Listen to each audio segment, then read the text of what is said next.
नमस्कार मंडळी.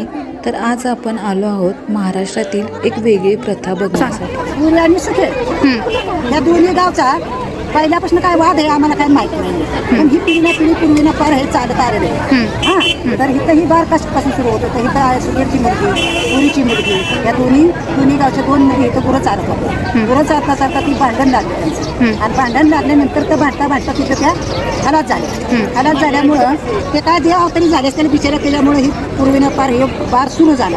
नाही जर बार भरावला तर आमच्या सुखेड गुरीच्या मुलींना दुखणं येतं, आजारी पडते त्या, काय मुली दगावल्या जातात त्या, त्याच्यामुळे हा बार आम्हाला भरावा लागतो.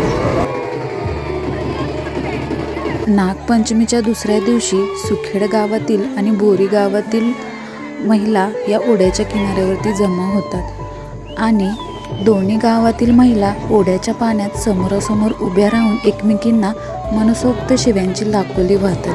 ही प्रथा वरकरणी विचित्र वाटत असली तरी तिच्या मुळाची एक जुनी आख्यायिका आणि सामाजिक सल्लोख्यांचा अनोखा संदेश दडलेला आहे. सनई व ताशांच्या निनादात उड्या मारून एकमेकींच्या दिशेने हातवारे करत व टाळ्यांच्या कडकडात हुर्रे म्हणत शिव्यांची लाखोली वाहत बोरीचा बार साजरा झाला.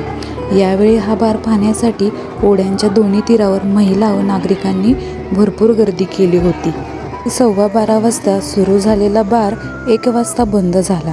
पोलीस व ग्रामस्थांनी वाद्य बंद करून दोन्हीकडील महिलांना मागे हटवले. त्यानंतर या दोन्ही गावातील महिला पुन्हा वाजत गाजत आपल्या गावात गेल्या.